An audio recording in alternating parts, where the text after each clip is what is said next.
Aha! Greetings, warriors, and welcome back to an impromptu and unexpected, perhaps, episode of the Hit or Miss Star Trek podcast. This episode is going to serve as an epilogue to the series that you'll have been listening to earlier in the year, which was sort of looking at Klingon-themed episodes. Yes, if you look at my avatar on screen, if you can see it on YouTube, I did try, in honor of this episode, to make a Klingon Trill hybrid. Unfortunately, it has come out with me just looking more like Noel Edmonds, but you'll just have to make of that what you will. Deal or no deal. No deal. Anyway, so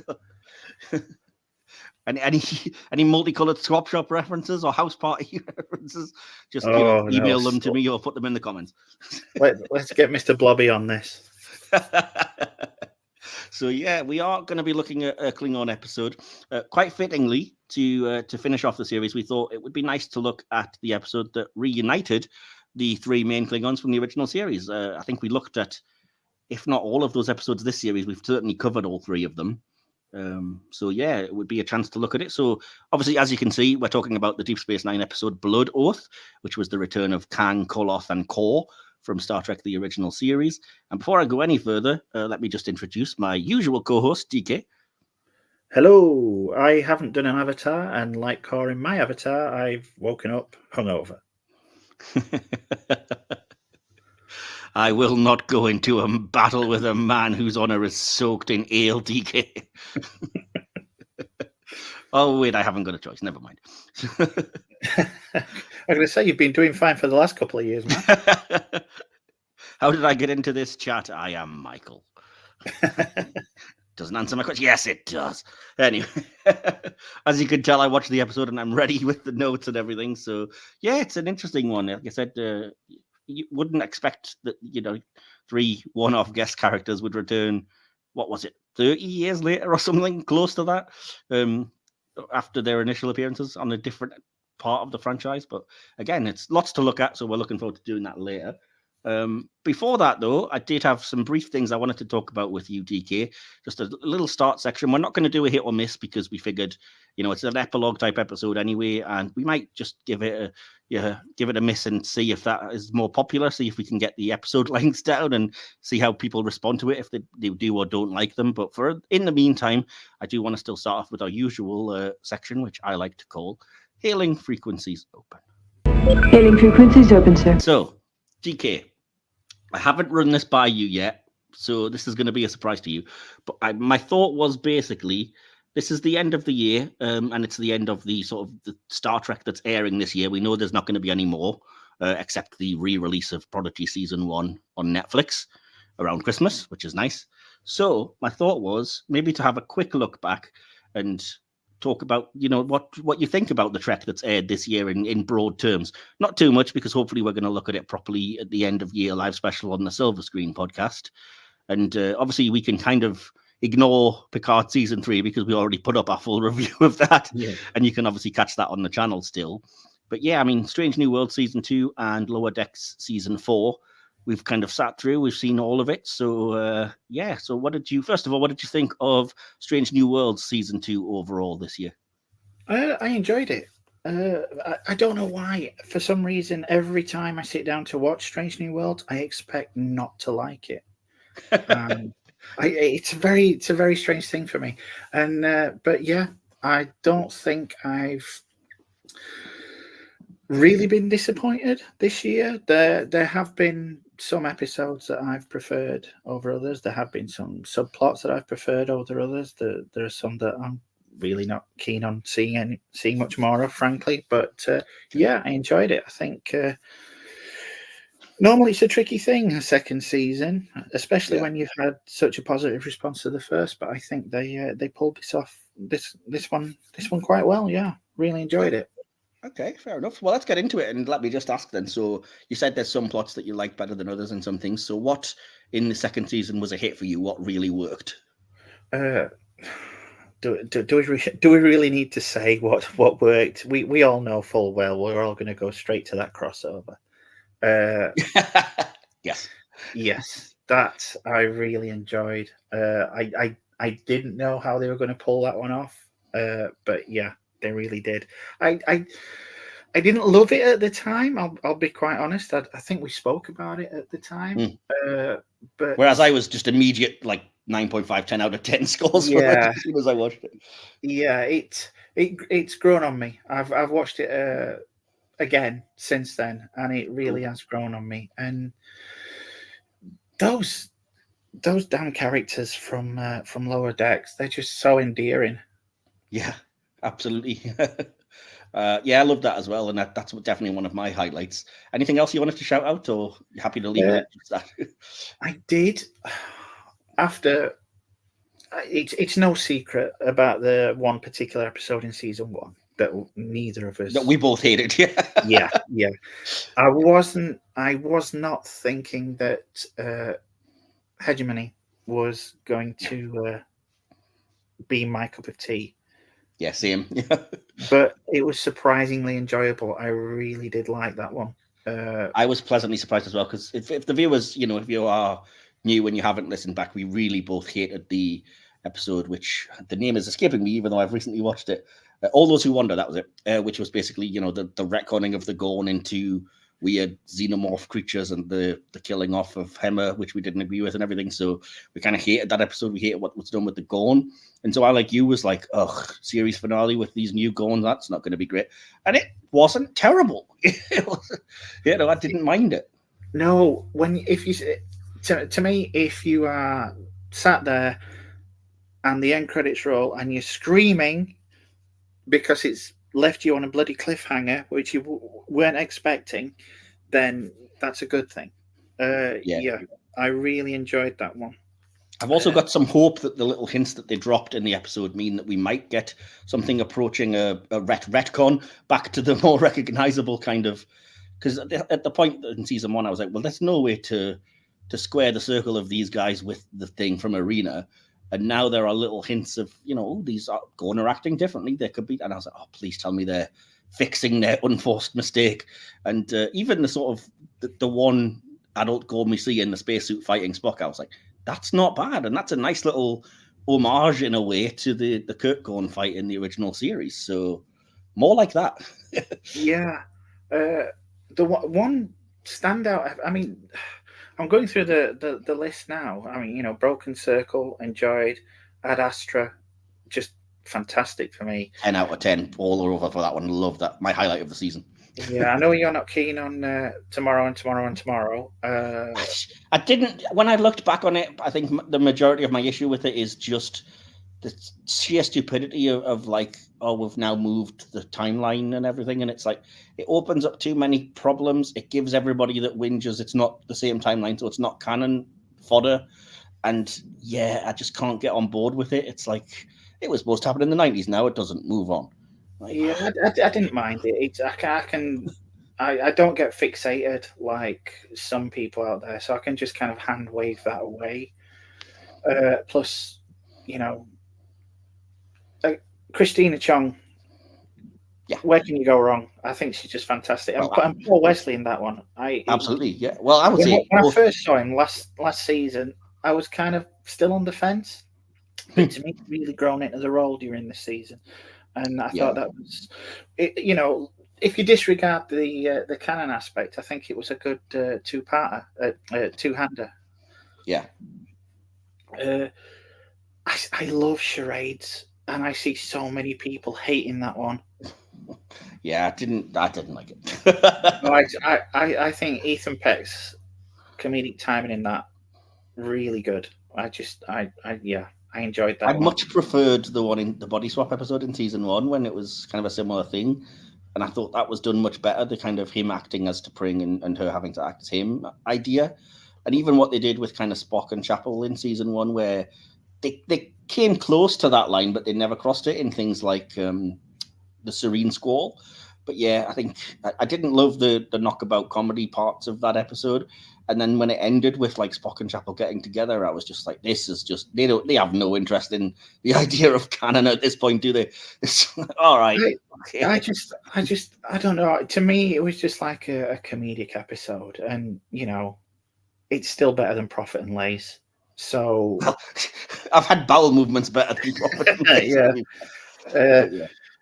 Yeah. I think the one subplot I'm not overly fond of was again, and I think it's you've got similar feelings. Is the one that they delved into on Under the Cloak of War? Yeah, I didn't like it. Yeah, Subspace Rhapsody. I don't know anybody in the right mind can not like that one. Well, you'd be surprised. A lot of people that were immediately like, I don't like musicals, and so you're entitled to your opinion, but I don't think they should be done, and I'm not going to watch it, and I won't like it. And it's just like, why are you allergic to fun? Yeah, there were some things that I liked some songs more than others.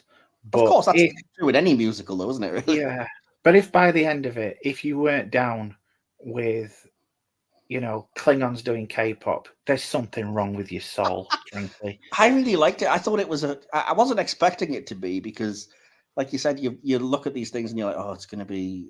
There's no way it's going to be like a hit enough that you would think that most of the songs are good as opposed to bad, and yet I can listen to that entire soundtrack just like any musical film and stuff. And yes, I mean, as a nerd, I've had experience with this. I found the Buffy musical episode similar. Like, you can listen to the soundtrack separately, and it's fantastic. It tells the story, and they're great songs, well made and well performed. But I was like, there's no way Trek's going to pull this off. And yet, yes, it did. I really thought it did. And like I said, I can listen to it back. There's some great singers in the cast. The way they thread in the plots of the season, as you said, things like the Kirk and La'an situation, or Pike and Patel, or Spock and Chapel. These things that were just kind of bubbling under the surface, and the way that they used, like, you can't keep them contained now. The musical will have to address these things. And I was like, that's brilliant. I can't believe you could possibly, I'm not going to watch it because nothing important will happen, when in some ways it's the most pivotal episode of the season for these characters, Well, when you look at it, it is very similar to what they did with Buffy, with Once More with Feeling. You think exactly. you immediately look at it, and once you get past the gloss of it being a musical episode, there are so many, revelations hidden underneath. And I think they did an excellent job. I mean, don't get me wrong, it's not something I'd love to see, frequently. Although I do like my musicals, I think there's a time and a place, but I think my trepidation going into this one was unfounded. I did enjoy it. Yeah. I was quite nervous because, as you say, Star Trek as a franchise, you do wonder, but I think they pulled it off brilliantly. And it does make me much less nervous about the supposed upcoming Doctor Who musical episode, which I feel like, okay, if it's that, they're now 2 for 2 on TV musicals for me. The Buffy one was great and the Star Trek one was great. So sure, let's give it a try again, I guess. Yeah. I mean, it seems to be a rite of passage for pretty much most modern genre TV shows that at some point they're going to do a musical episode. And when you look at things like Trek and Doctor Who, their longevity and the fact that they're only just doing, these kind of musical interludes, you just think, okay, it's way past time. And let's be fair, we've had Stranger Things on both series. I mean, the fact that it's coming after we've had, a Western where every character is Data, or, the equivalent of an old black and white Flash Gordon serial, these crazy playing around with genres, and yet a musical is a step too far. Is just kind of like, come on, guys, we've done way weirder things than this. Yeah, I mean, have these people never watched the animated series? It's well, that's actually a good point, because I wasn't going to mention that, but since you brought it up, it's also having dropped this year in celebration of the anniversary of the animated series, the very short Treks. What did you think of those overall? Yeah, that one I still kind of am on the fence. I didn't get as offended by one of them that a lot of people did. I can see the point, but again, it was just, they're not canon. They were just like a little comedic thing. So I'd pretty much forgotten it a couple of days after I watched it. It's not something that I think, I've got to get these on physical media. There were a couple that I really did enjoy, and there was one I just absolutely hated because I just thought, oh, come on now. I wonder if it's the same one as me, because there's only one that I really hated as well. So which one was it? It was the First Contact one. Yeah, me too. Yeah, It just wasn't funny at all. no, I've seen more intelligent written episodes on BBC Kids TV. It was it was horrendous. It's so weird though, because so many people were offended by the very first one, the TOS-ish one. And I loved, even though it's completely patently ridiculous, I loved this whole like Nickersonian and Screwhead and all of this. I was like, it's so stupid, but it's so funny. And I was totally on board with that. I didn't think it was, hilarious to the point where my sides were splitting, but I can see the humor in it, and I can see both sides. I can see how people saying, well, it's just pandering to those that are calling Star Trek woke these days. I think that's a lot of people were presumably in muscle pain from that stretch, to be perfectly honest. Yeah, it's but I can see both sides. I quite enjoyed it for what it was. I didn't try and read anything into it. Some people, I don't think your mileage may vary, but when it came to that first contact one, I just no. It was just terrible. It was gross out humor of the worst kind that isn't funny, and you're just left thinking, ugh, what was that about? Yeah, it was for. I mean, I know some people have got problems with the one prior to that, the Spock with the humor. Oh, absolutely. But yeah, I mean, as you said, considering it's non-canon and looking at it in that way as just kind of like the show commenting on itself humorously, just go with it. It's not, I think a lot of it is that people get told these things aren't canon and yet still insist on trying to make it. And it's just like, no, it's not. Just accept that. It's, it's as if you're watching the actors commenting on it and things. And I remember going on Memory Alpha because it was like the highlighted page as each one of these was coming out, and they were trying to be like, this isn't canon, but it must happen in another parallel universe. And then, when they get to the last one, because there's no way to rectify it, they were just like, this is simply an advert for Star Trek Lower Decks and other Star Trek animated series on Paramount Plus. And I was like, yeah, what did you expect? Yeah, I don't see how you could watch that final episode and think, yeah, this fits. Yeah, well, it doesn't. The actors mentioned in, I am the actress that voices Tendi, and we owe you a lot, Star Trek, the animated series. But mind, your animation style is terrible. You haven't even got pupils and stuff. It's like there's no way to rectify that as being canon, other than just accept that some things don't have to be. Some things can just be Star Trek fans, chatting crap with each other and having a bit of fun.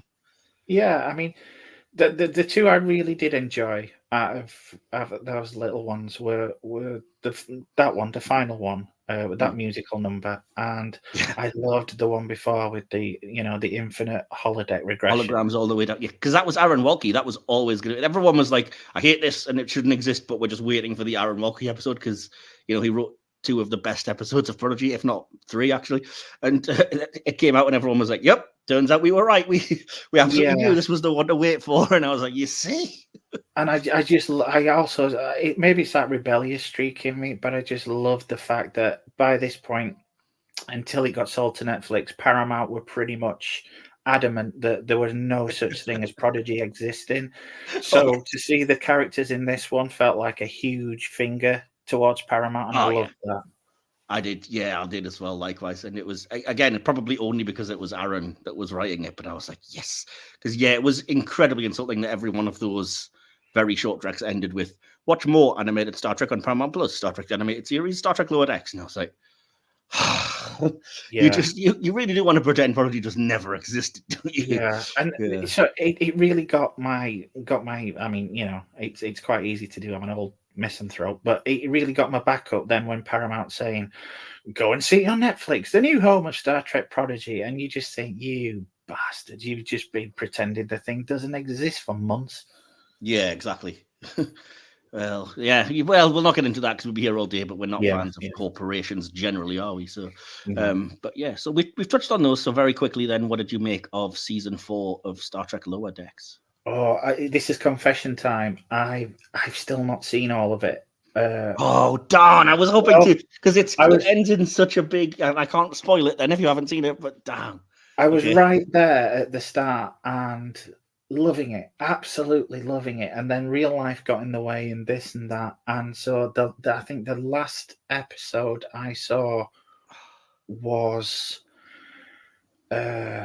Boimler and Rutherford Mark Twaining it off in the holodeck, and I think it was the one where Tendi went home for her sister's wedding.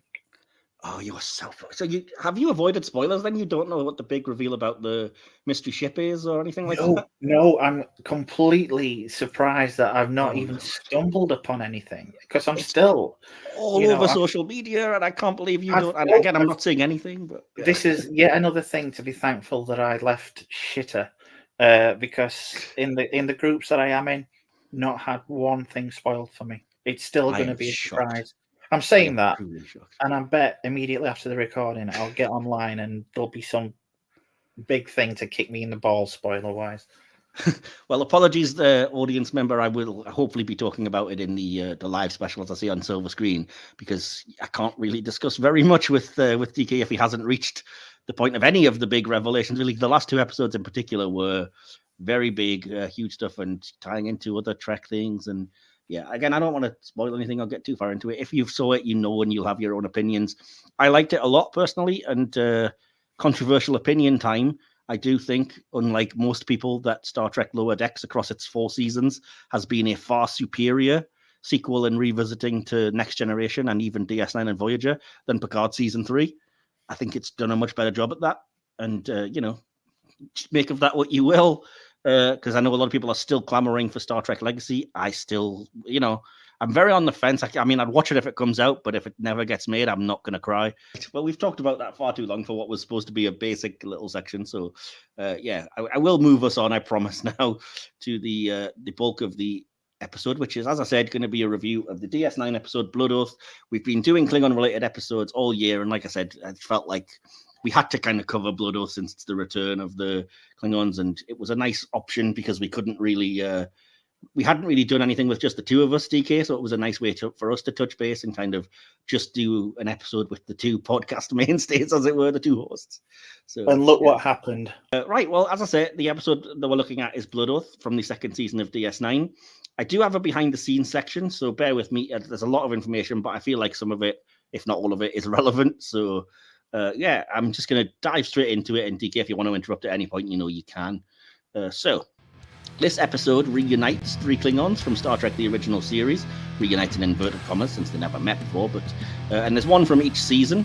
Kor from Errand of Mercy in Season 1. Koloth from The Trouble with Tribbles in Season 2.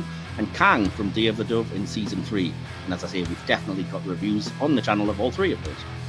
This episode marks the deaths of Koloth, played by William Campbell, and Kang, played by Michael Ansara, although Kang did later appear in the Voyager episode Flashback, and Michael Ansara appeared in Deep Space Nine again, playing the character Jayal in The Muse, which I'll be honest, I had no idea that was him. But yeah. Yeah. Kor, John Kolikos, is the only one of the 3 Klingons to survive the events of this episode, though Kolikos was ironically, sadly, the first of the 3 actors to pass away on the 6th of March 2000. Campbell died on the 28th of April 2011 and Ansara on the 31st of July 2013. John Kolikos, of course, reprised his role as Kor in DS9 Season 4's The Sword of Kahless and Season 7's Once More Unto the Breach.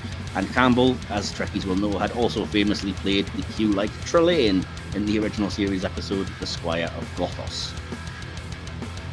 Peter Allen Fields' original story, entitled The Beast, did not feature Kang, Kor, and Koloth. They were to be new characters, but Robert Hewitt Wolf, a big fan of the original series, suggested using the 3 most popular Klingons from that series. Fields based The Beast on Akira Kurosawa's 1954 film Seven Samurai and John Sturges' 1960 remake of that film, The Magnificent Seven. He modelled Koloth after James Coburn's character of Brit and Kang after Yul Brynner. All was based on William Shakespeare's character Falstaff, who appeared in Henry IV Part 2. Interesting. John Kolikos was approached by Michael Piller and allowed to give his own input to the script. Kolikos commented, "When I started reading the script, I spoke to Michael Piller and said, I don't really want to play this character because it's totally contradictory to the original Kor." I actually had similar thoughts. I have a huge following from the original one, and if he becomes just a buffoon, then I'd honestly rather not do it. Piller said, "No, Kor starts out as a rather dippy, Falstaffian character, but becomes quite heroic in the end." So Kolikos said, "Let me see the last 2 chapters before I commit myself finally." And then there was a question of whether we should all be killed off, whether this was the last hurrah for the supposedly over-the-hill Klingon gang. Piller said they were contemplating keeping one of us alive, and then Kolikos said, well, I better be the Ishmael who lives to tell the story. And when they gave him that and agreed, he said, all right, fine. The writing staff toyed with the idea of having the 3 Klingons appear as they did in the original Star Trek, but decided against it. When Michael Ansara asked why the Klingons now look different, he was told, Klingons live to be very, very old, and it's a natural physical metamorphosis. As we know later, that would, of course, be changed. As a fan of the Klingons generally, and especially the characters featured in this installment, Robert O'Reilly, who plays Gowron, reminisced about Blood Oath. I was literally in ecstasy watching it. I was more excited to see that show than I was to see King Lear on TV, and I love Lear. Oh my God, I can just imagine the bloody wide-eyed stare as he said that as well. Glorious episode! Yeah. And finally, Clack Dekel Bracht, referred to in this episode, is later revealed in the Enterprise episode The Augments to be the Klingon name for the Briar Patch, which was seen in Star Trek Insurrection, which is a massive continuity nerd I love, because that spans 2 series and a movie. Yeah, I wasn't aware of that. Yeah, it's awesome. It's completely irrelevant to anything, but like I said, whenever one of those references comes up, I become the DiCaprio meme. Like, oh yeah, cool. Action. We're the Silver Screen Podcast. Hey there, film buffs. I'm DK, your cult movie uber geek, and I'm here with my co-host, Mike Wilson. That's right, folks. We're your guides through the world of cinema, from beloved classics to the hottest films in the zeitgeist. On the Silver Screen Podcast, we dive deep into film culture. Join us as we review movies with honesty and respect, offering our unique take on what makes them tick. And don't forget our Silver Screen Cult Classics episodes. We'll take you on a journey through the hidden gems, the cult films that deserve more love, and the stories behind them. We've a blast welcoming all manner of movie-loving guests for lively discussion and to share our love of films. Their passion and knowledge make every episode a cinematic adventure. Plus, we'll give you our own scores straight from the heart out of 5 stars. You'll hear our honest verdicts no matter how much we geek out about a film. And remember what Arnie said, we'll be back. So don't miss a single episode of the Silver Screen Podcast. Subscribe now to the Silver Screen Podcast YouTube channel or find us wherever you get your podcasts. Let's embark on a cinematic journey like no other. Whether you're a casual moviegoer or a true cinephile, the Silver Screen Podcast is your ticket to film magic. And cut. So, as I said, we are going to go into the section properly now then, and we are going to begin our analysis. Spark analysis. And if you're new to us, or you're slightly unfamiliar, or just coming back after a hiatus, what we do now is we look at little sections, just generally, like writing and plot, directing, VFX, acting, things like that. But we don't stick rigidly to it. If the conversation flows to one thing, that's not necessarily strictly kept there, we'll just go with it. It's just a question of trying to organize our notes, basically. So that'll be how we kind of start things off.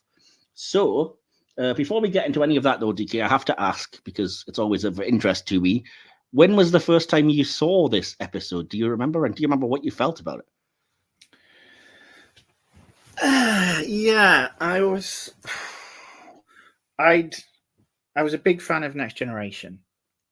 Big fan. And I used to buy the tapes back then. It was 2 episodes per tape, I believe. And so when DS9 was announced, I was really looking forward to it. Bought the pilot, watched it, and then I wasn't sure it was for me, so I kept going. I bought a couple, and I couldn't get into it. I think the last one I bought during that time was the Q, the one with Q. Q-list.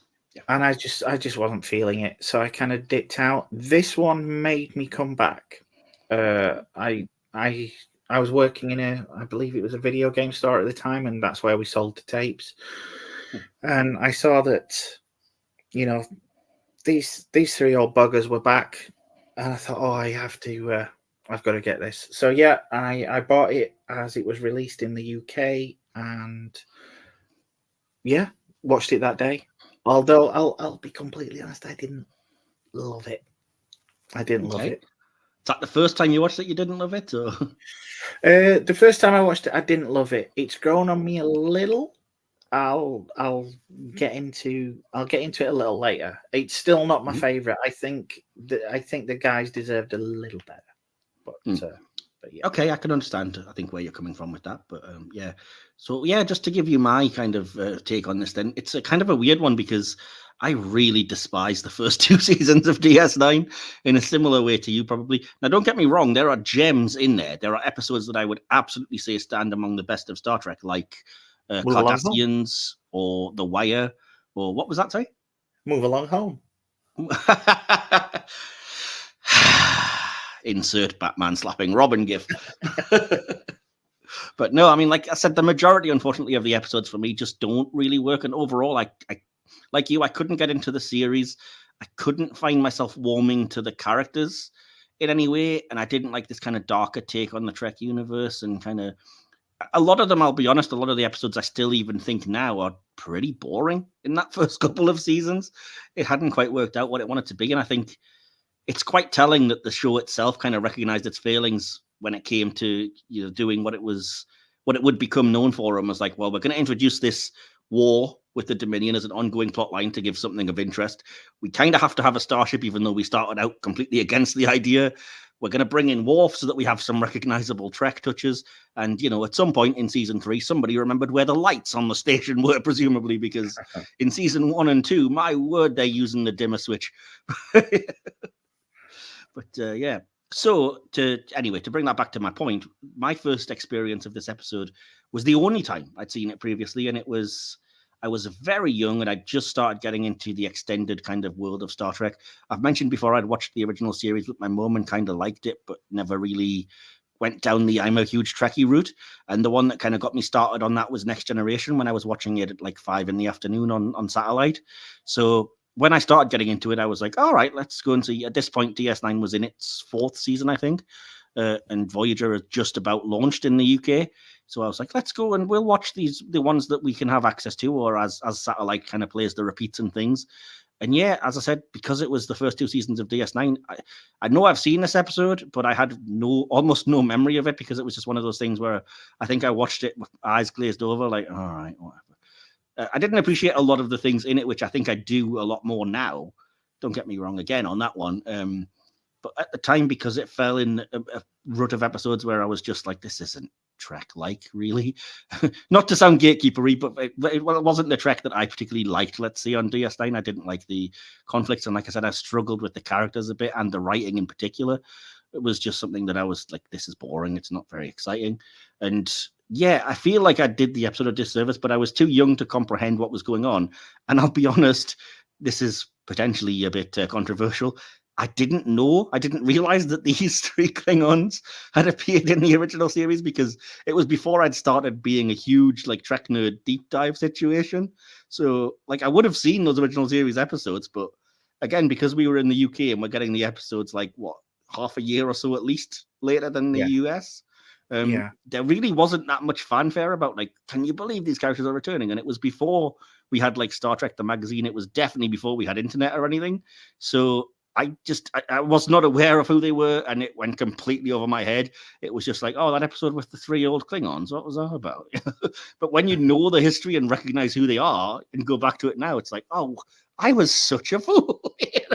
How did I not put this together? And again, so in a way, it felt like in the last week to watch for this review, I was almost watching this for the first time because I was able to look at it with brand new eyes of like, now I'm a committed Trekkie that's seen every episode of every series. I obviously know who these actors and, you know, characters are because as you get older and you're a huge nerd, you start looking into these things. So I was like, I don't remember loving that episode, but I'm going to watch it now and see how I think. And like I said, I think I appreciated it a heck of a lot more. And I appreciated a lot of the nuance that as a kid would have just completely went over my head. Certainly the Dax ideas in the episode were things that I probably thought as a kid, like, I can't relate to this. This is boring. I don't want to, you know, oh, what, she's got a blood oath and she's worried about killing people. Ugh, just get on with it. Just show me some action. And as I said, as you do when you're a child. But like I said, I appreciate now there's way more going on under the surface of some of those scenes and some of those themes. So speaking of which, I'm going to stop talking for a second because I've probably the audience are like, shut up, stop rambling. So I'll throw it over to you, DK, and say, in terms of the writing and the plot, do you have any quick thoughts or notes that you want to start us off with? Yeah, I think it's a shame that Kolikos didn't like how he was portrayed at the start, because I thought it was. I think that was dealt with quite well. I think it certainly grew on him, and you can see that when he comes back as Kor, he's definitely more comfortable with this version of the character. But I'll be honest, even knowing who it is, I don't recognize this as the same Kor from Errand of Mercy. You see, this is the problem I have with when you return to a character all these years later. I don't mind that people have a different outlook. I don't mind seeing them. I don't necessarily think it's a question of growth, but obviously you can become a lesser person in that time as well. It's one of the big things. I mean, don't get me wrong, when you go over to the other fandom, Star Wars, it's one of the big things that I still defend about The Last Jedi. I mean, it's got a lot of things wrong with it, but I think we've just been the equivalent of demonetized now. Yeah, the Luke aspect, I don't think is one of them. Yeah, I mean, he's not the same person, but it's years later. The guy's been through so much. So yeah, he's not that conniving, one would say, callous person that he is in Errand of Mercy.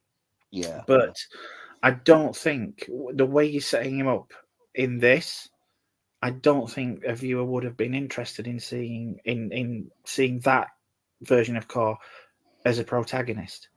Yeah. If I may just be so bold as to give what I think some of the reasoning was, I think the version of Kor that we saw in Errand of Mercy would be impossible to root for and to be on the side of. And so they he more than the other two, he had to change. Like, we could, even in the original appearance, we could see that Kang was honourable and was, not interested in, the fall of everything in order to just spite people or whatever else. There was definite honour there. And Koloth, I mean, there wasn't really much to hang off other than he was a bit of a comic relief in that one. Yeah, everyone was comic relief in that one. Exactly, but you could also see at the same time that he had that pride that is important for the Klingons that really made sense to this version of Koloth, because we read it as comedic, and it is when he's like, they're all learning to speak Klingon, and look at your ship, it's a garbage scow. And it's like, yes, that comes from a funny place of like adversarialism, but also we've all done that, even among our friends. It's not like I haven't walked up and went like, what phone have you got? Oh, it's rubbish compared to mine, you know what I mean? Or what car do you drive? What, a Rover? What, you must be sad. What's that? And when you look at it as that kind of equivalent, again, it makes sense that this Klingon would be that guy. But Kor, like I said, he just had to change so much because in that episode, he's just unforgivable in a lot of moments. The whole murder 200 people because... Yeah, exactly. There are strong Nazi tendencies there. It's not the type of guy that you think, yeah, let's follow this guy. You have to change him. I could have maybe done without the... I don't know if it was because, yes, you had your fair share of Klingons in Next Gen and obviously in the movies. But I found when I first watched this one, the biggest jarring aspect to me was the Diana Ross perms. I don't know if it's because they were grey, and I don't know. I just thought they'd all just come straight from the hairdressers. That was the biggest hurdle for me, seeing these guys with this hair. And I don't know why, because obviously I'd seen Gowron before in Next Gen. I'd seen the Klingons in Trek 5. To be fair, though, there were bigger problems with Trek 5 than the Klingon. It just seemed so egregious to me. Yeah, the hairstyles. It looked like I could just imagine them all sat side by side with one of those, helmet hair dryers above each of them. Reading the Klingon equivalent of Just 17 magazine. Exactly. Yeah, I get what you're saying, and I don't really normally care that much about those aesthetic kind of things, but as I was watching, or after the action had happened and it was all over with, I was like, part of me does wonder why they didn't do what they did with Worf and just give them neat ponytails, Yeah. I get that, in Worf's case, it's well, you've got to be a Starfleet officer and you've got to look regulation or whatever, so you've got to look neat. And it's you could just have written it as some Klingons do that.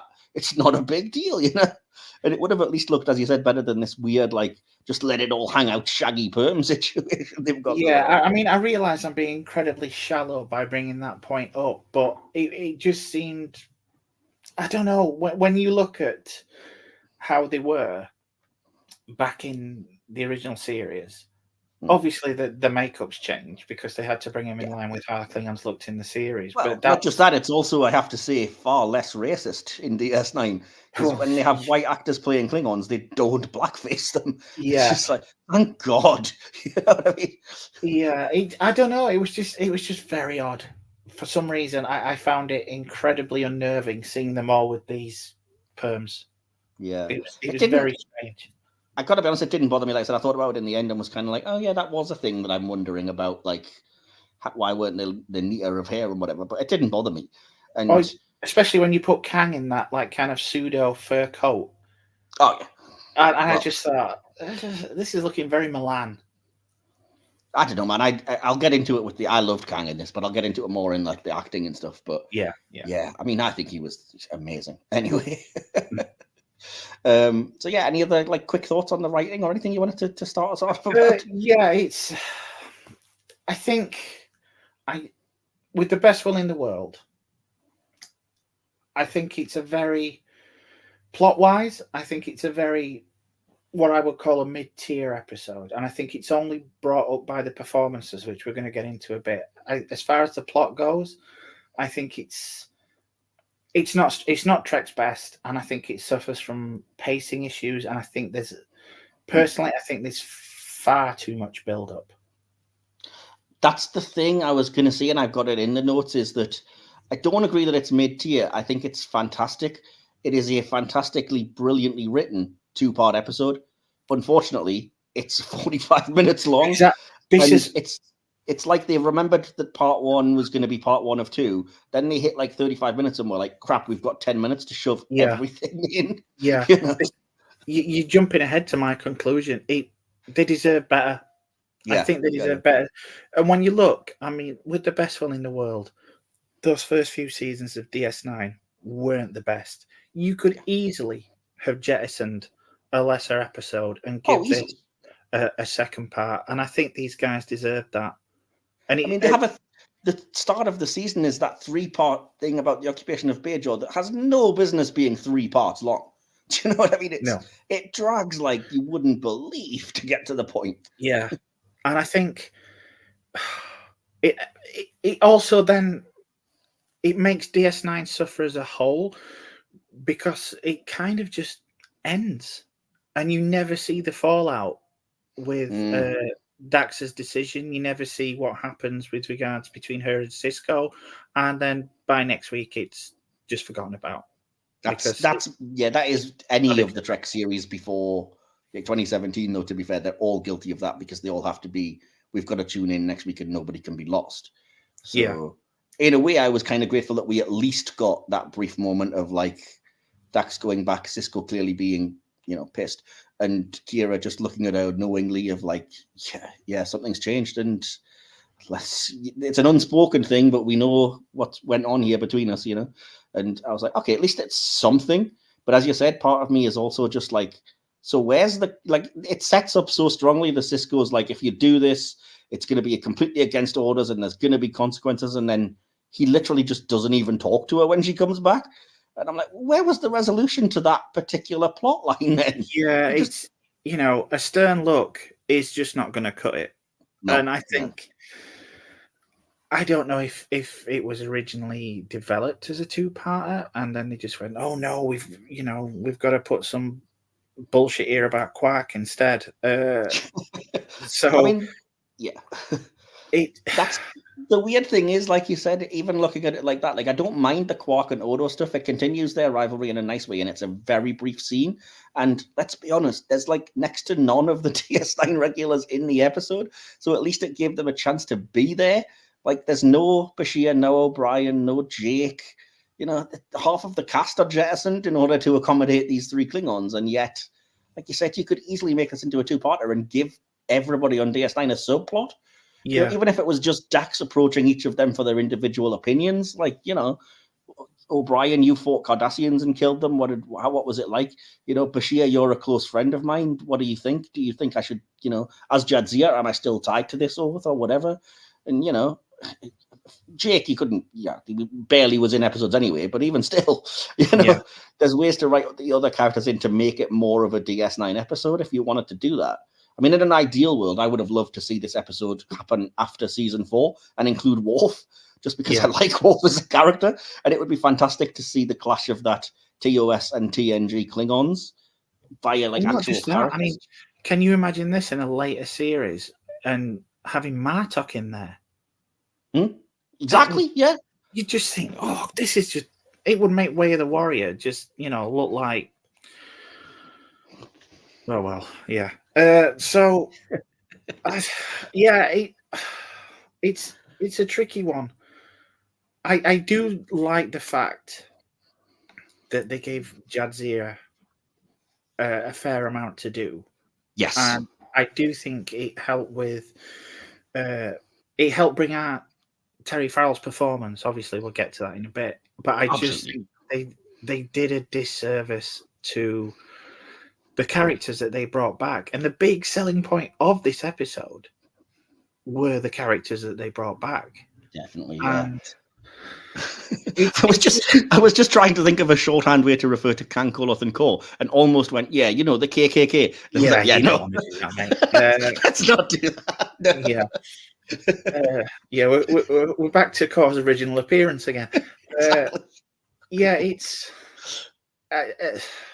I like aspects of it, but I just think it did a disservice to the characters as a whole. It was nice seeing Quark in the beginning, and for some reason, I don't know, a lot of Odo's lines in this one. I don't know if I never really noticed it. Obviously, he's that kind of temperament, but maybe I just picked up on it. I'm now picking up on things that weren't there, but a lot of Odo's lines in this just seem to be.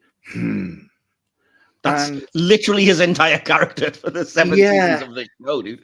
He's a cop. What do you expect? It just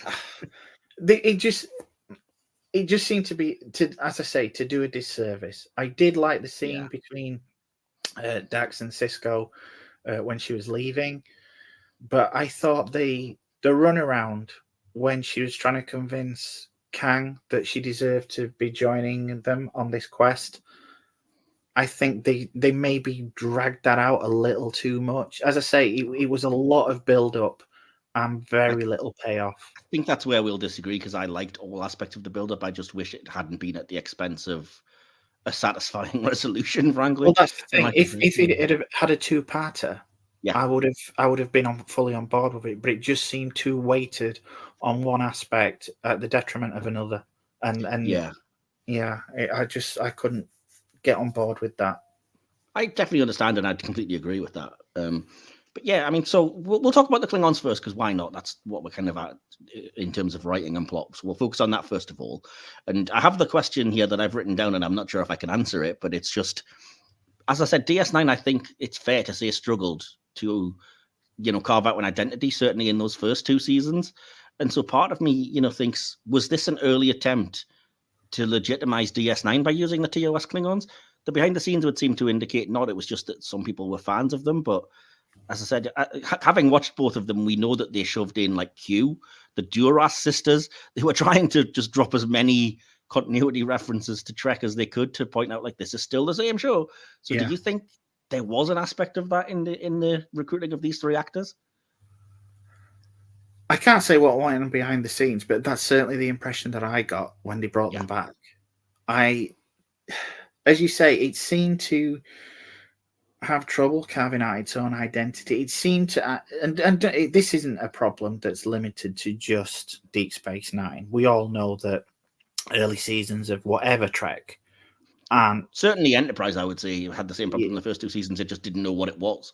Yeah, I mean, let's look at Next Generation when you've got things like Code of Honor and Shades of Grey. Good point. Yeah. So when you look at this, I do think they were struggling. I do think they were as I say, it's the impression I get of how to make this more relevant to these people that like Next Gen and maybe like the original series. And I do think there was an element of stunt casting to it. And nobody can say that never came into play. Otherwise, there would have been no point bringing Worf into this thing. Yeah. So yeah, I do think they were trying to establish, especially as you mentioned, with by bringing John Delancey in as Q and things like that. Well, I mean, even from the start of the genesis of the show, they had Cole Meany crossing over from Next Gen, who that's got to. I mean, it's fair enough. It's probably to give the actor more as he deserves and stuff, but at the same time, it also gives you a built-in remember from Next Gen. Yeah. I mean, you can expect that in the pilot. I mean, obviously we had that with Picard because it serves for Sisko's backstory. And when you look back at Next Generation, they did the same thing with having DeForest Kelly back as McCoy. Well, they do it on all of the series. I mean, they have Quark appear in the first episode of Voyager and Zefram Cochrane in the first episode of Enterprise, So yeah. So I think they all do it as basically an establishing set up to say, yes, this is definitely take place in the same universe. Look, there's this character from this show. Are we happy now? Yeah, we're in the same universe. You might see these characters, but I don't think that was quite settled with DS9. I think the tone was so different to what came before in Next Generation and obviously the original series, and it was so diametrically opposed to what Roddenberry wanted that I think it turned a lot of people off. Whether they were overcompensating, I think they felt like they had to keep reminding the audience that no, this is in the same, this is the same sandbox as these other characters. But I don't think they ever quite felt at ease with that until later on, and until that you had these elements from the other series appearing. And so yeah, I mean, when I saw it, and I could be wrong, but as I say, I went from the episode with Q, and then the next episode I saw was this. So to me, personally, it did feel like they were just relying on callbacks. It's the point that I have is that, like you said, I loved all the setup and the dramatic scenes and everything. But it, again, as much as the last scenes were too short because it was only the last 10 minutes, it also just felt really cheap. I was just they seem like they're just in the Paramount back garden fighting 4 extras with barely any fight training, and it's just this is the big glorious battle that I'm supposed to be yeah, they went out the way they should have in a glorious fight. It's no, it's just not great, But it also, to me, I mean, going back to your last point, how Paramount treated Deep Space Nine is indicative to me on how creatives are allowed to flourish if the execs just keep their goddamn nose out of things. Yeah, absolutely. Because if Paramount hadn't got Voyager and were concentrating on that, it's likely that Deep Space Nine may have kind of fizzled rather than went out with the bang that it did. And that's indicative of that point that you bring up. It does come across as a little cheap. And when it comes to the plotting, it almost feels like a fire sale in that, yeah, look at these characters that we brought back. Oh, they're dead. Yeah. Yeah, I mean, there's a bit of that certainly in the Klingon plot. Yeah. I only have a few things I wanted to go over then just to kind of finish the talk about the Klingons. First of all, I do like that they kind of have to address that they must be over 100 years old, so they just literally drop that line in and never mention it again. And I'm I'd rather you did it that way than just have a full 10-minute thing about, well, Klingons live longer than humans, and they would be. I'm no, just drop it in. We've got some more Klingons. They must be at least 100. Fine, move on. I loved the conversation with Kang where it's Jadzia reminiscing about her time as Curzon and really discussing with him how meaningful his honor was to Curzon in spite of everything. I thought that was a really well played scene between two great actors. Likewise, I think the later conversation where it's really tense, as you said, and it's come back around the other way, which I think I minded a lot less than you. And it's a tense face-off with Kang, who's no, you're not the same. That's not how the Trill things work. Just, we don't want you with us. And it actually I felt genuinely tense and there was, two forces pushing against each other rather than just arbitrary, we've got to get to the next line of the script. So I really loved that. As I said, possibly because Terry Farrell and Michael Ansara are just two great actors. So I was like, this is just watching two great actors bounce off each other, and I'm loving it. You see, I could have done without it. It just felt like, at some points, it felt a little like a video game to me. Like, all right, she's checked off Kor. Now she has to check off Koloth. So, you had that section in the holosuite with the battlers and stuff like that. It felt a little too drawn out for me. So by the time it got to that conversation with Kang and Quarks, I was kind of thinking, we get it. We get it. Just kind of move on. It's not that I didn't appreciate it, but you've got a 42, 43 minutes episode, and you know that you pushed for time. So looking at it, you just think this, unless this is a two-parter, which, when you picked up the tape, you knew it wasn't going to be a two-parter. Yeah. It just felt very, these are three great Klingon warriors. Okay. Why are you all just sat around talking for the most part? And don't get me wrong, some of the best bits in Trek are people sat around a table talking. Yeah. But if you're doing that at the expense of what you're advertising for these characters, it's kind of a bait and switch. And it's all right to show them as great warriors and stuff like that. But as you say, when it gets to that, you're thinking, is that it? Yeah. It is. It does feel, but see, unlike you, I do disagree. I think I like all of that build-up, and I wasn't really, like I said, this was the first time I've really, with modern eyes, I guess, looked at the episode. So in a way, it was like seeing it for the first time, even though I had seen it before. So I wasn't really watching the clock and wasn't aware of the movement of time until they got on the Bird of Prey, and I was just like, not very long left to achieve this mission. Exactly. It feels like say 30 minutes of Act 1, and then the next 10 minutes you've got 5 minutes each of Act 2, Act 3 kind of thing. It just feels, as I say, if it was a two-parter and the first one was all build up and this was just the first parter and the second was actually going to the albinos and the battle and the fallout from after it, I think this would have been held up as one of the really, really great Treks. Yeah. And I think they should have fought for that, because I think it's quite telling that we want to see more of it, which you don't if it's a bad episode or the things aren't working. And I think even you would say, like, you thought it went on too much with the build-up and the recruiting everyone and the sitting around, but you would probably still say that none of it was like irrelevant or perfunctory. Oh no, it wasn't. It was just for the time allotted. It was too unbalanced, and I think that's my problem. Because don't get me wrong, I don't know of any single Trek fan who wouldn't turn around and just say, I want to see more of these guys. Yeah. So even if we had one more episode at the expense of one of the weaker episodes from Deep Space Nine, I think it would have marked it out as a really great one. But it just, right now, plot-wise, it's all good. Don't get me wrong. There's not one scene that I would say get rid of, that's a bad scene, or the dialogue is awful. And let's not forget, I mean, this is the show where it launched 1,000 memes with the Kerr's on my old friend, and I'm Dax now. Jadzia I'll get to that. Jadzia, my old friend. So you cannot fault the dialogue. It's great. Yeah. It's really great.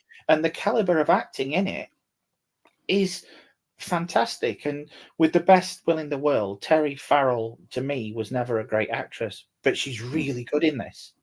I disagree with you there. I think she's a fantastic actress, but again, I mean, Hellraiser 3 would disagree, but I've never seen it, to be fair. I won't bother, mate. But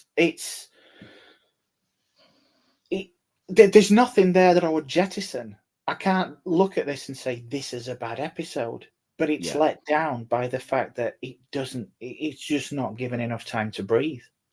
I agree, but I think that's not so much the writing as the pacing. And I will say, I've written down during one of the conversations with Kang, I was like, I love this because this is devoting actual meaningful time to the build-up that you just wouldn't get nowadays, because everything has to be flash bang and move to the next thing. But that's the thing, when you look at Next Generation around the same time, they would have had it in that episode, but it would have been followed up with a part 2 when you look at things like Gambit and stuff like that. I mean, we flogged that horse to death. I mean, it's safe to say that is the biggest issue. It's just not long enough. Oh God, yeah. Script wise, I can't fault it. Dialogue wise, I can't fault it. I just think the execution lets it down really badly. Yeah, it does feel very compacted, and even like I've written it down as kind of, I'm not sure if I have it as a note as directing or writing or whatever, but I've written that is also one of the problems, is that even with all of the time devoted at the expense of the conclusion, there's still things that they do wrong because they do the criminal thing of like tell, don't show, which is the opposite of what you're supposed to do. So like they have to drop to us all of this backstory about, we had this arch enemy, the albino. We fought him. We all arrived on the scene first, and he started killing all of our kids in cold blood and everything. And I'm like, why am I hearing this instead of seeing it? Yeah, do you know what I mean? It's impossible to really connect, and I'm trying, and you'd certainly do with some of the acting later on. But it's a barrier to connecting with that when it's like, this would have been so much more powerful if you just showed it as a flashback. Yeah. Do you know what I mean? It's too big a story for a 40-minute episode, and that's the only problem for me anyway. That it's just. One last thing then about the Klingon storyline. How did you feel about what Kang kind of did, making a deal with the albino to effectively, we're going to die, but it'll be in battle, and kind of, because I don't love that personally. It seemed a bit like kind of, again, the writing was so good for so long, and then it was like we needed to quickly write in something which seemed out of character and just a bit like, odd. Yeah, especially when, John Colicos was saying that that wasn't like his character. I can forgive that. But when you look at Kang in Day of the Dove, he doesn't strike me as that kind of person who would negotiate a deal with someone like that just for that particular outcome. It doesn't exactly ring true. And I think, again, it falls prey to the shorthand that it's given for the episode. I don't think that really there wasn't that much need for it. I don't out and out hate it, but you're right. Though it didn't need to be there, because the whole point is that they circumvent it anyway. And whilst I think they saved it by the conversation with Dax, where she quite rightly points out something of the overall Trek franchise, which is why are Klingons obsessed with death? Why would you go into battle like it's going to be glorious to die? Why don't you go in thinking, know what, I'm actually going to live? That's what I'm going to do. And it's like, this is a fantastic thing to explore in a different episode where you have the time. You know what I mean? So yeah. Again, don't get me wrong. I don't hate it. And again, people's character can change, going back to what I said earlier. But for the time constraints that it had, there was already so much in it. You could, like you said, you could have done without it if it wasn't going to be explored a little further, which I think that extra, I'm happy, continue backing up that tree that another episode would have done. And so quickly then, just in terms of writing and plot, we haven't really touched on it because I wanted to do it separately, but we have to talk about Dax and her, because obviously it's her episode ultimately, isn't it? She is the DS9 character that this is about, and it's all about her. She is, the title is referring to her blood oath, or Curzon's blood oath. And I will, before we get any further, I've got to address that. Yes, it's incredible how trans positive this episode is, and I can definitely see why a lot of people in the trans community lean on it as a kind of like, this is amazing, this is how you do representation right. Again, it really proves how ridiculous these kind of Trek was never woke, social justice, or whatever kind of people are, because what were you watching? And as you alluded to earlier, the meme of like, oh, Curzon, my old friend, it's Jadzia now. Oh, well, then Jadzia, my old friend. Literally just a change of name and appearance, and he's accepting it. And this is a Klingon, that's just like, I don't care, move on. You know what I mean? So I love that, and I love that a lot of people have really identified with that need something like that to identify with in the world. I love that it exists. Do you know what I mean? And as I'm writing down, I'm like, there's even more than just that moment. That's the one that launched 1,000 memes. But like, as you go on in the episode, you have like Jadzia saying, "Don't mistake a new face for a new soul." Yeah, that is a perfect summation of like coming out as trans or as anything like these things to other people that like, I'm still the same person. I still have the same soul is a beautiful way of putting it. And there's a line when the Klingons are debating back and forth about should Jadzia go, and I think one of them says it's still Curzon, still our brother, and then this is nobody's brother, and then one of the Klingons says brother, sister, what's the difference? Yeah, and I was like, wow. It's just like, can you even believe those words existed in a show from 1994, whatever it was? It's like, it is one of those that these people that constantly harp on around Star Trek is now woke. You just want to. There are certain episodes, and I know everybody goes to let that be your last battlefield, but you should sit them down in front of this one and say, just watch this, and then shut up forever. Yeah, absolutely. And I mean, there is some pushback from Kang, but it never feels like it doesn't feel, for whatever reason, sexist. It's not like you're not coming. There's a tiny element of that, but I think the majority of it is just like, as you find out, no, this is going to be your last mission, and you're not Curzon, so you shouldn't be tied to his. Yeah, it goes on to that. A new host doesn't have the commitments of the old. Which I think it's nice. I think it's more in line with that. Yeah, completely. And in terms of Dax, I love the scene with Kira, because it's the sort of thing, again, that you just wouldn't really get nowadays, and that we didn't really get to that deep of a level in Star Trek.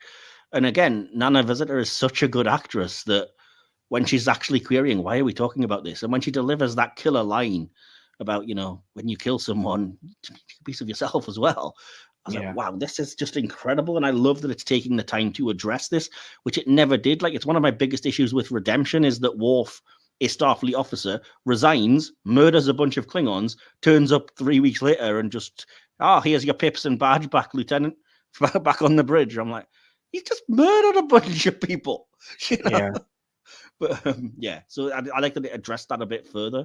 And even in that horribly messed, rushed ending, there's an opportunity for Jadzia to, falter when she has the chance to kill the albino. And for what I'm possibly reading subtext that isn't there, but what I read is Kang basically protecting her honor by saying, thank you for leaving the killing blow for me. I think he's covering for what he knows is her hesitating. Yeah. And I'm like, I love that, because that's fully in both of those characters.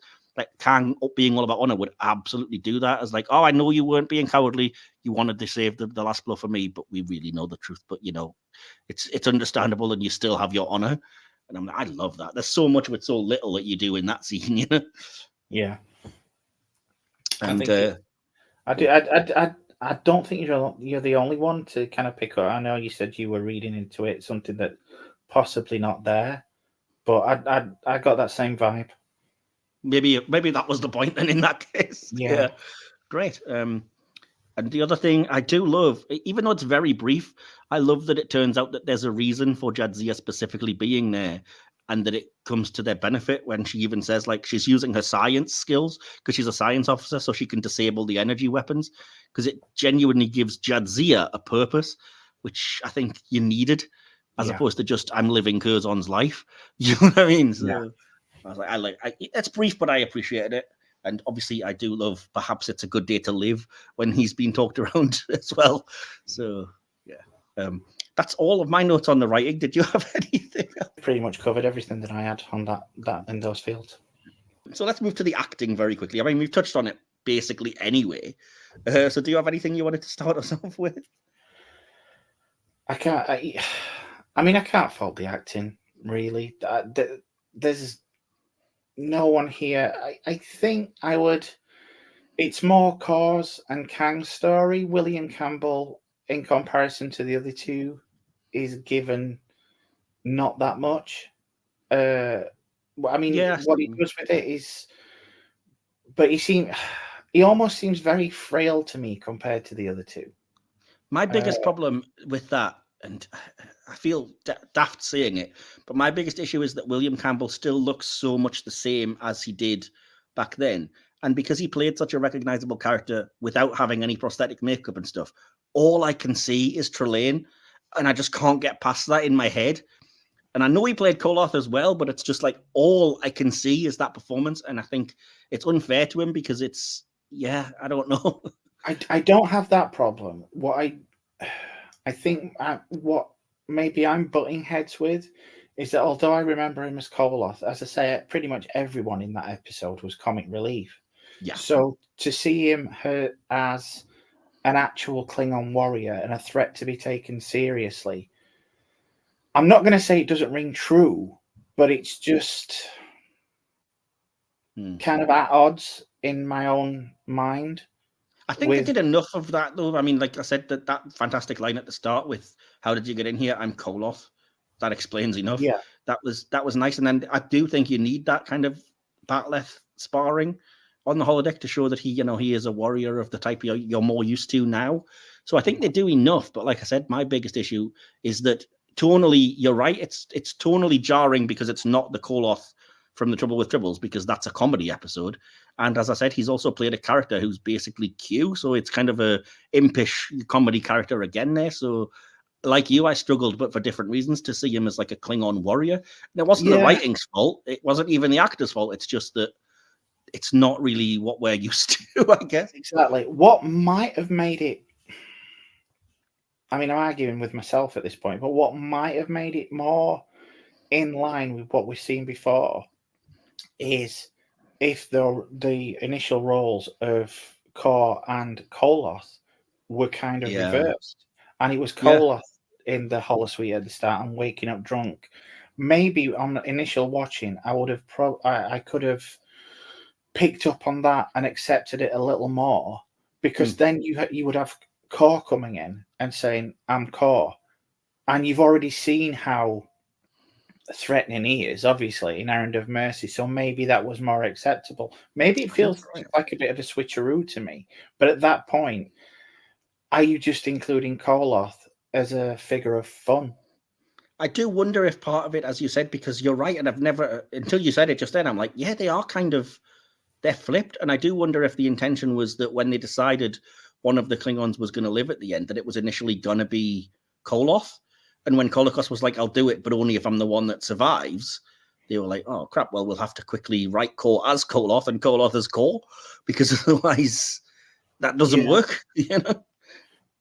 It does seem to be, but again, maybe Campbell liked the fact that this time he wasn't this figure of ridicule, if you know what I mean. So, mind you, again, they sell it in other ways, because I think the fact that Odo completely defers to Koloth, like he's being very, obviously, standoffish, and he's being very dismissive of Kor, because he's like a drug Klingon, and he's already done the whole, I'm having a Klingon afternoon, I've got a headache. And then as soon as Koloth's been in there for 2 minutes, it's just like, open the cell. Yes. So kind of thing. And I'm like, okay, even Odo at this point is like, all right, dude, calm down. Yeah. So I was like, you're selling me on this idea, but yet I, with my own eyes, can still just see the actor William Campbell in there, Yeah. I think he does very good with the stuff that he's given. Yeah. But I do think, just in comparison to Kang and Kor, it's not as much. But I do love it's very close to my favorite line. It's just the way he delivers it, that at the end where he's talking to Kor, and he's just like, I will not die before you do. Yeah, absolutely. Yeah, but he's a great actor. That's the thing. I mean, I've said during his entrance, I was like, even if it feels a little jarring or whatever, in terms of acting skill and level, William Campbell hasn't missed a beat. Like he looks and acts as if this is 2 days after he last appeared in the original series. Yeah. There's no disconnect in terms of this is that actor. But unfortunately, that actor is known for 2 roles that were comedy. Do you know what I mean? Which is weird. Yeah. But yeah. So, do you want to carry on before I take over completely? It's all right. John Colicos. Love that dude. He's, I don't know, he is like, and maybe it's because I'm coloured by the fact that I saw them both sparring in Errand of Mercy, but he, to me, is like the Trek villain version of William Shatner, that he can just come on board, chew the scenery up like something chronic, storm away, and you just think, what a guy. I just love him. I think he's great. I mean, I grew up watching him in Battlestar Galactica myself, but obviously he's a fantastic actor. You know, Anne of the Thousand Days and that kind of thing. He's really good. And again, it's such a shame that when he first approached this, he wasn't that bothered, because to me, he's the highlight in this one. And that's saying a lot, because I had so many problems trying to pick the best character on this episode, but I just think with what he's given, he's great, and it was just great to see him return again later on. I definitely have a favorite among the 3 Klingons if I had to pick, and it isn't the same as you. But I will say that I think I'm very glad that Kor is the one that went on to have the 2 other appearances, because again, it felt like he was doing what this episode needed him to at the expense of like the overall character. So I do love that. Yeah, he plays a drunk Klingon very well, and yet when he has to do the somber, serious things, he's capable of that switch. But that is his entire journey in this episode: is that he has to go from, buffoon, Falstaff character, whatever, to I'm the last survivor of these people, and I recognize the weight of it. And there's not much room for anything else in there, so that when he comes back in like Sword of Kalis and Once More Into the Breach, you can really dig more into the character. And it's like, I'm really glad we got to explore a bit more of that with those episodes, which I do remember a lot better and which I do really like, So yeah, that's just my thoughts anyway on it. Yeah, that's fine. And so what did you think of, we've talked about the other 2, what did you think of Michael and Sarah? Oh God.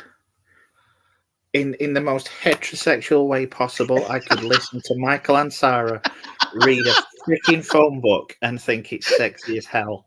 I more or less wrote exactly the same thing, only in a slightly less, The like guy in a sexual way. Yeah, oh God. I mean, there's certain actors that you just think that voice is just something else. Yep. And I've always felt that about Michael and Sarah. I just think he's an absolutely, you instantly take him seriously as an actor as soon as he starts talking, and he commands such weight and such authority that you can see why even though it's, there's obviously 3 of them, he is the voice of the authority in that little triumvirate. He's kind of the leader. I mean, if you had to pick a one that you say who's leading this group, even though there's no kind of official naming of it or whatever, he does come off as very much the leader of these. Oh, exactly. I don't think you could have it any other way, because the way he acts, even when you say if you go all the way back to the original series and you look at Kang in Day of the Dove and Kor in Errand of Mercy, yes, Kor is the most vicious out of the 2, but I would still, looking at them side by side, you would think as soon as Kang starts talking, you think, yep, that's the captain. Yeah, 100%. Like I said the same thing.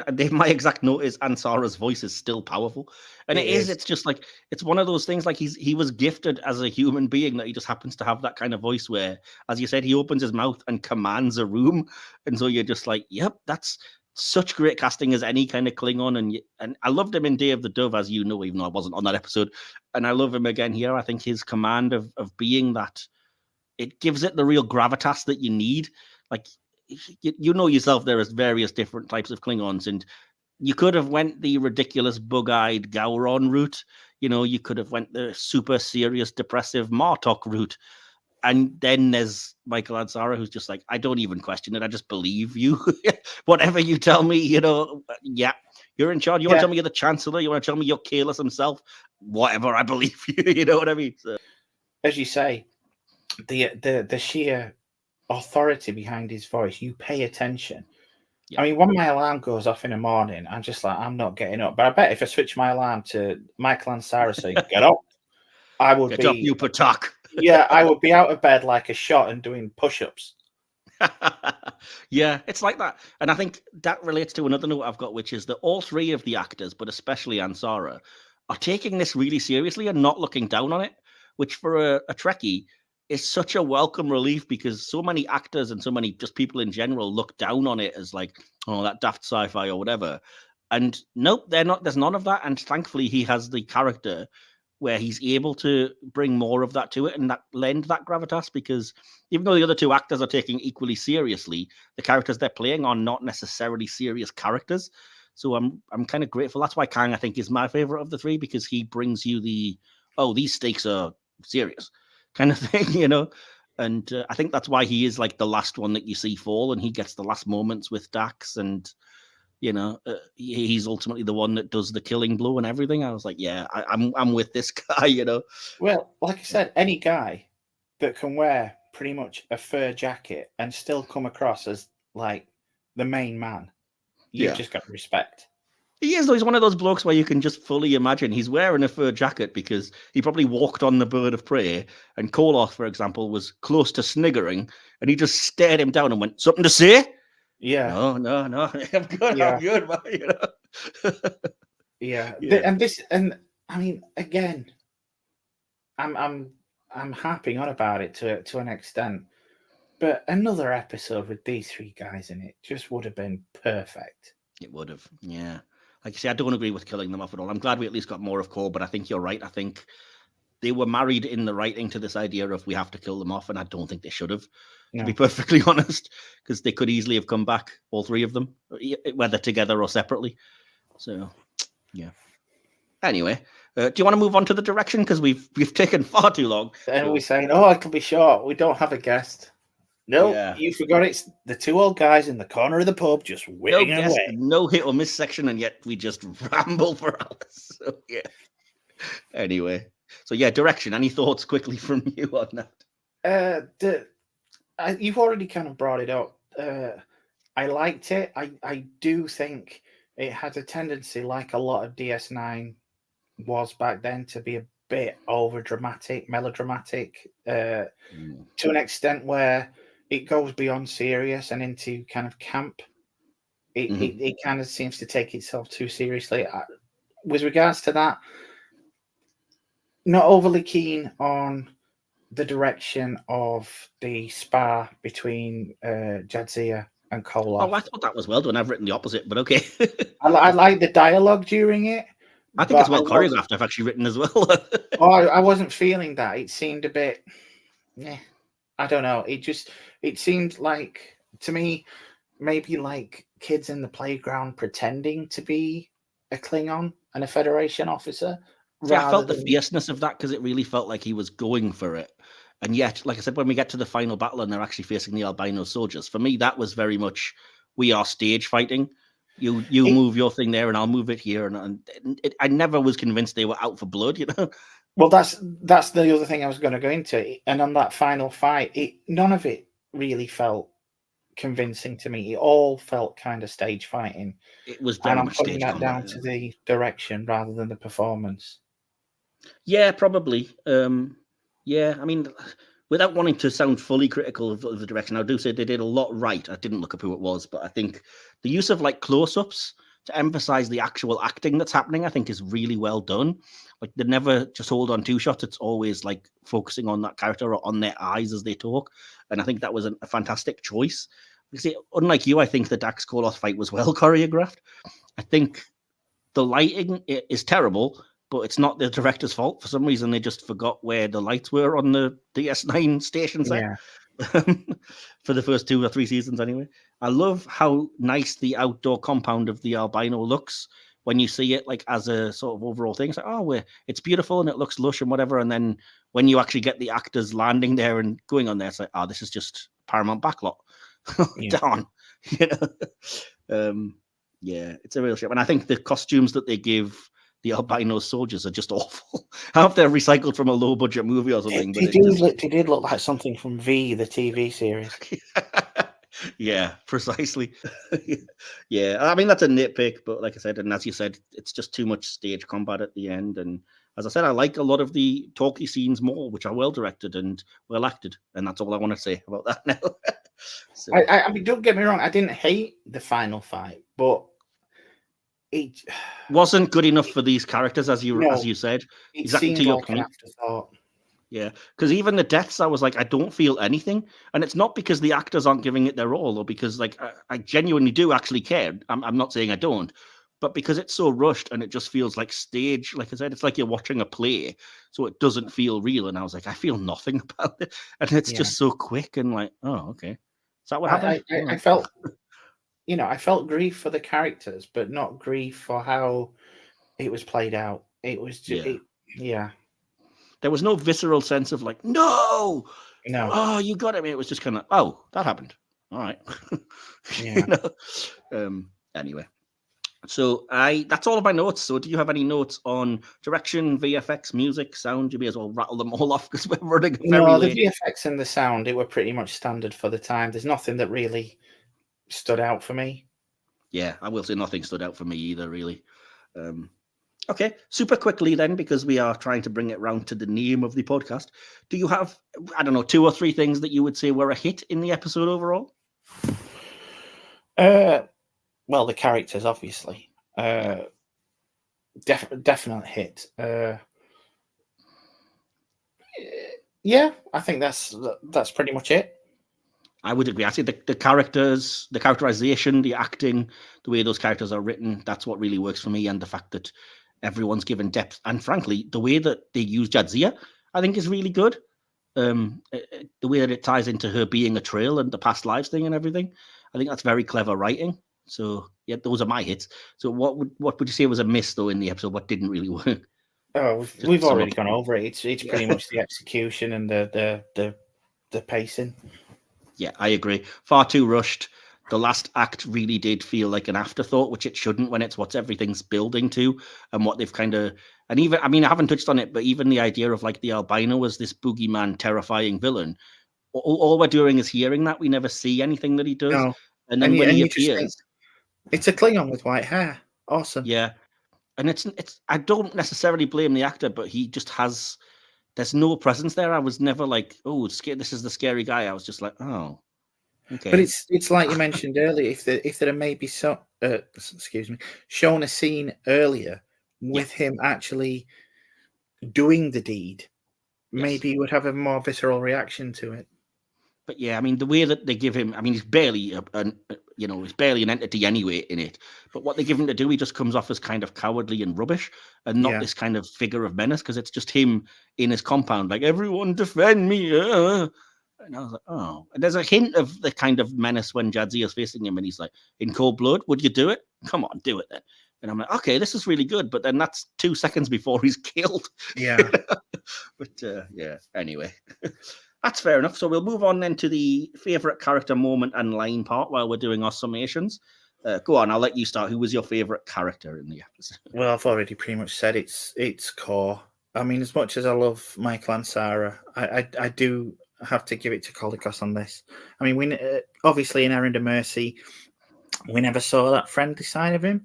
So it is nice to see how, I guess you could say, jovial he is amongst his friends after time's passed for him in some way. I mean, you can still see glimpses of the old Kor thanks to Koloth, but there's a much, well, I won't say a softer edge, but a more respectful angle with Dax than we ever saw with Kirk. At the bar, in that little scene, you can see he's carrying more than his share of regret, but he's no less the warrior than we saw back then. So yeah, I'm gonna. As I say, I was very torn on this one, but I'm gonna have to give it to Kor. One very last sidetrack then. What the heck is a Dahar Master? I'm still none the wiser. No idea. Maybe it's just their version of Boggle. That's what part of me's thinking. Like the first place I always go to is just like, oh, he's great at cards, and I'm like, I'm sure it's supposed to be a combat thing or something, but it just. Mike McMahon, if you're listening, there's a joke for you. There you go. You can have that one free. Dahar Master just means he was really good at Boggle. Yeah, my favorite character, in spite of what I said, if I had to pick between the Klingons, I could. But ultimately, for putting it on the record, I can't choose between Kang, Koloth, and Kor. And I do love what they did with Dax. So, in the interest of sticking to the rules, I'm going to pick Dax as my favorite character in the episode, which isn't because the Klingons are weak. It's because they're all, like I said, I would feel bad picking one over the others. And I would be not sticking to my own rules if I said these 3 characters. So, I'm going with Dax anyway. Fine. So what was your favorite moment in the episode? I did. I wasn't going to use it, but I'm going to say, yeah, the Koloth. I will not die before you do. I thought that level of friendly pettiness, it was kind of welcome in amongst this battle going on. It did feel very Klingon to me. When you think as well that they hadn't acted together, because like I said, they weren't actually together in the original series, it's things like that sell you on the idea that they know each other and there's the camaraderie there, which I think was needed as well. So I appreciate you saying that. My favorite scene, as I've already kind of basically said, was the conversation between Jadzia and Kang, when he was kind of fighting against the idea of her going, and she was reminiscing on Curzon and what he meant, and the fact that he was the godson of Kang's child. Yeah, I loved that scene. I thought it was an interesting level of just dramatic depth, and even though it's everything that people complain about because it's just two people sitting talking, it really worked for me. So yeah. And what was your favorite line? I'm going to throw this one over to you first because I have a feeling that you're going to have the same favorite line. So I'm going to let you say it first, and I'm going to. Okay. Well, my favorite line is related to my favorite scene, and as I said, there was so many possibilities like that I could have picked, which I won't rattle off. But yeah, unlike some things where I'm struggling to think of a great line, there was like 5 or 6 possibilities. In the end, the one that hit me the most, the one that made me like almost tear up, was Curzon was decorated many times for his diplomatic achievements, but no honor touched him as deeply as yours. Oh, I felt that, So that's fair enough. You've not actually given the line that I thought you would. Okay. It's that the old Klingon ways are passing. There was a time when I was a young man, the mere mention of the Klingon Empire made worlds tremble. Now our warriors are opening restaurants and serving rack to the grandchildren of men I slaughtered in battle. Things are not what they used to be, not even a blood oath. No, I didn't even have that as my possibility. Really? Oh my God. No. It's Michael and Sarah being Michael and Sarah, and, goosebumps. That's why I think there's other lines of his that were definite possibilities, and one of them was perhaps today is a good day to live, which is corny as heck, but he completely sells it. And the two-way conversation at the end when he dies, and he just goes, "Oh well, perhaps today is a good day to die," and then Terry Farrell just gives it the most heartbreaking, "It's never a good day to lose a friend." Yeah. But again, I didn't choose those, but those were the other possibilities. So over to you then, audience. As you know, we always sort of put out things on our social medias. You can find all our links below to ask you what you think of the episode that we're reviewing, and this week was no different. And we had quite a big response. So, as I always do, I basically fob this off to DK. So, DK, over to you. What did the audience make of this episode in what I like to call subspace communications? Incoming transmission. A nice one. Well, we've got quite a lot on this one. Start off with the Star Trek family group on Facebook. This is John Vidal.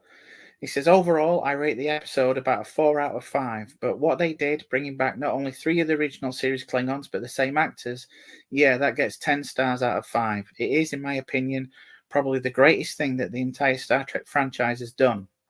I especially love that they upgraded the makeup to current standards and did not even bother to try and explain it. They just are what they are. Of course, it also helps that the 3 actors are excellent actors. So, yeah, pretty much concur there. Still in the same group, Bradford Leonard says at least a 5. While Michael Howard says Terry Farrell loved the episode because she got to play action Barbie with a bat'leth. Also, it was a great tribute to original series actors John Colicos, William Campbell, and Michael Ansara. I rank it as my second favourite DS9 episode behind Trials and Tribulations. I'm getting a feeling Michael's a bit of original series fan as well as a Deep Space Nine one. Solar Williamson says the best is when Jadzia comes back to Deep Space Nine and just sits at her post without a word after defying Sisko. Another fine moment is the scene between Jadzia and Kira about what it's like to do lights out harm to someone powerful. The battle scenes are just so good. Great episode, and they've given it 10. Marco, you'll have to forgive me if I pronounce this wrong, but it says Marco on Back Live. Excellent episode, 5 out of 5. Ian Shaw says surely it should be Kaplar's out of 5, and for him it's a solid 4. Kathleen Susan Dakota gives it 10 stars. Now, over in the Nerdy Up North community on Facebook, Adam Walker says 4 out of 5. Just a great fun tribute to the original Klingon actors from the original series. And Mim McGregor says, yeah, it was pretty cool. Haven't seen it for a while. We'll probably give it a 4. Over on what I lovingly refer to as Shitter, otherwise known as X, Jade says, one of the most simple yet beautiful scenes in all of Trek, gets me every time. And they are, of course, referring to the, Jadzia, my beloved old friend. Yeah, that's what I mean, because Jade is actually a trans woman, so I know that trans women really well. As you say, it represents, and it's done right. Yeah. The television past, present, and future group back onto Facebook here says, "Oh, it's definitely a start again." Paul Eaton says, "Oh, it's definitely a 4.5." And the Northeast Retro Den, which is an acronym for nerd, over on Facebook, Paul Senior Schofield says, "Kapla is all I know." In the Star Trek family Facebook group, Richard Steele says 4 stars. Gabrielle Kyra says, "A story with character development for Jadzia, along with the added character depth of our favourite trailblazing Klingons, is the recipe for an automatic Trek masterpiece," and they've given it 5 stars. Wow. Rosemary Rose says it's one of the best, 5 out of 5. Rick Stain says 5 out of 5. Brilliant story with brilliant characters, acted by brilliant actors. And Jeffrey, I presume it says Jenkins, gives it a 10.2. Over on out of 5, which is pretty impressive. Yeah, I know. This is a popular one. I'm feeling like the Antichrist right now. Oh dear. Trek Twitter refugees, Jake Thomas Evans says, "I reckon I'd give it a 4. Nice to give recurring characters from yesteryear a satisfying send-off and gave us a fresh new side to Dax.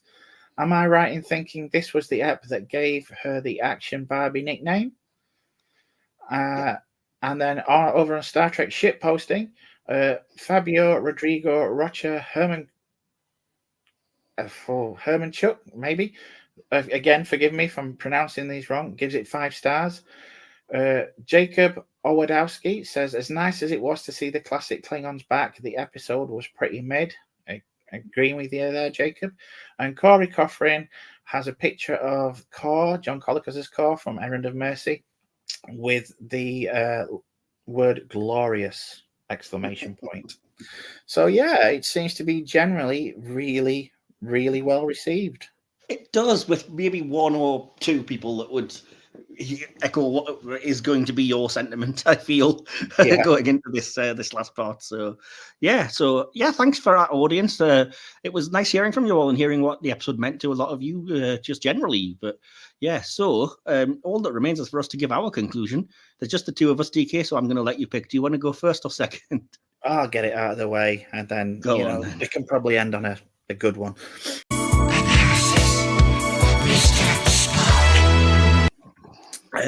I've got to remember this was one of the first DS9 episodes I saw outside of the pilot. It wasn't really for me, and the gravitas angle never really came through.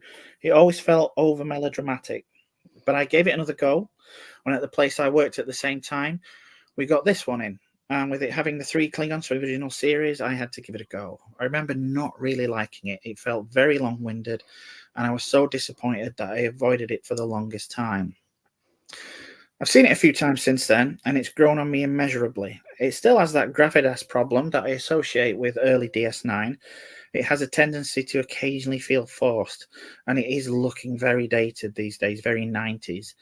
However, I appreciate it so much more now. I do think it would have been better to have it as a 2-parter, as it's got a large build-up to the point where the event itself is almost an afterthought, and the coda almost non-existent. The pacing could have done with a little more work. This was a big thing, to me at least, and it didn't quite get the attention I feel it deserved.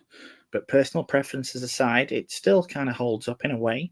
The plot's a decent one, even if it feels a little off balance. Farrell's given a lot to do here, and she doesn't let the side down. And Colicos, Campbell, and Ansara are just as great now as they were back in the original series. If anything, my issues with the story length is probably because I wanted to see more of them. It's a big hit of nostalgia, especially now. Here we are years later, and none of these legends are with us any longer. It's a decent little story, certainly, but I would have liked to have seen more at the expense of one of the weaker episodes from around that time. And as a result, I've given it 3.5 out of 5. Okay, that's fair enough. I will wake myself up after that long conclusion. He said, well, I'm just matching the episode, dude. Oh, do you believe me? I haven't heard my long ass conclusion yet. That's fine. Well, 3.5 I wouldn't say is bad. I was expecting a little worse, if I'm perfectly honest, from you. But yeah. I'll give you my conclusion. And I said it was a fantastic idea for an episode that's over way too soon. I personally get the feeling they wasted an opportunity for a truly excellent 2-parter here. I promise, audience, we haven't spoken beforehand. It's just obviously the overriding feeling, because I agreed completely with TK there. As a result, the pacing of this episode is way off, with the necessary time given to set up and developing the 4 main characters, leading to a very rushed conclusion that comes off a little unsatisfying after the build-up. It also means a potentially strong villain is basically a non-entity, a boogeyman spoken of but not seen until he appears solely to die. The cardinal rule is show, don't tell, and while the acting really sells you on the horrific acts the albino committed, it's just words telling us what we should be shown. The fact that I want more of this story, though, speaks to its strengths, which are many and noteworthy. Bringing back the recognizable Klingons is such a geeky treat that you're onto a winner anyway. The fact that all 3 are brilliant actors is a gift. I also really like the idea to make this a Deep Space Nine story by focusing it around Dax and not downplaying her lead role, which I think Farrell performs incredibly well. So yeah, the episode not perfect then, but rewatchable nerd catnip with the return of 3 greats and well-played characters that leaves me with the overall sense that I'm just so glad we got to see more of them, and I wish I'd been old enough and mature enough to appreciate that when they were still here with us. Kapla. And I gave it 4 out of 5. So perhaps shocked how low I was, conversely to what you were saying. So yeah, putting that together, dividing it by 2 since there's 2 of us, gives Blood Oath an overall score of 3.75 out of 5, which I think, yeah, fair enough. Can't really argue with that too much. So, what do you think, DK? I think it's respectable. It unfortunately puts it towards the lower end, simply because we've got, so many.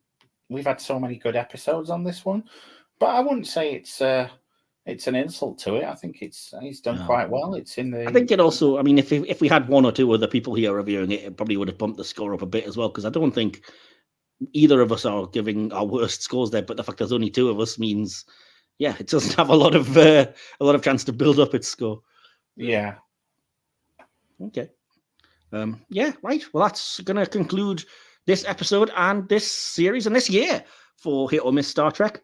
As I did mention earlier, though, on New Year, around the New Year anyway, towards the end of the year, I'm going to be over on Silver Screen Podcast for the 2nd year in a row doing a live summation of the year, which will include a section on Star Trek, where we'll be doing what we did at the start of this episode, hopefully a little quicker than we managed that, and doing a summation of everything you've had this year and, ups and downs, hits and misses, etc. We won't be back for the rest of this year. As you're listening to this, it's virtually the end of the year anyway. We're in December. But we will be back sooner than we have been in the past, because we're back in the 2nd week of February for our next series, where we're switching our focus from the Klingons to DK's favourite species, the Romulans. So... Yeah, I'm with Freeman and Mariner here.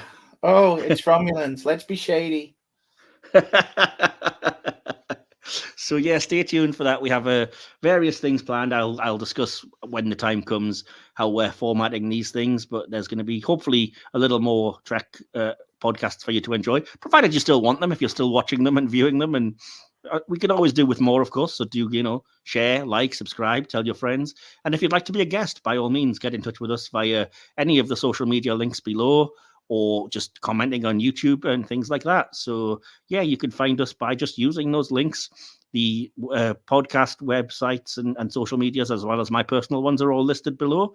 There's not really much listed for DK, but you can find his letterbox linked out there. So yeah, mine's letterboxed and a kind of MySpace ripoff. That's how up to date I am. I don't even think I've got that on. I've just got letterboxed, and then I may as well just write carrier pigeon underneath it. Anyway, but no, we appreciate DK being on the show, of course. So yeah, if you are unaware, we do a sister podcast, as I've mentioned, called Silver Screen. So even though we're not going to be doing any more Trek this year, you can flick over there and you'll be seeing us do episodes until the end of the year. And hey, in the meantime, DK, do you want to give the sign off? We are Starfleet. Live long and prosper. Live long and prosper. You have been listening to the Hit or Miss Star Trek podcast, hosted by Michael Wilson and DK. Created, produced, and edited by Michael Wilson. Additional material produced by DK. Music by Timeless Journey. More information can be found at soundcloud.com/Timeless Journey. The Hit or Miss Star Trek podcast is based on an idea by Michael Wilson and Will Templar. Follow the podcast on Instagram at HoM Star Trek Podcast, or look for the Hit or Miss Star Trek Podcast under Facebook groups. Links to all our social media accounts and more are in this episode's description. This podcast is available on YouTube or wherever you get your podcasts. Just look for Silver Screen Hit or Miss Star Trek. This has been a Mike's Podcast production, copyright 2022. Thank you for listening.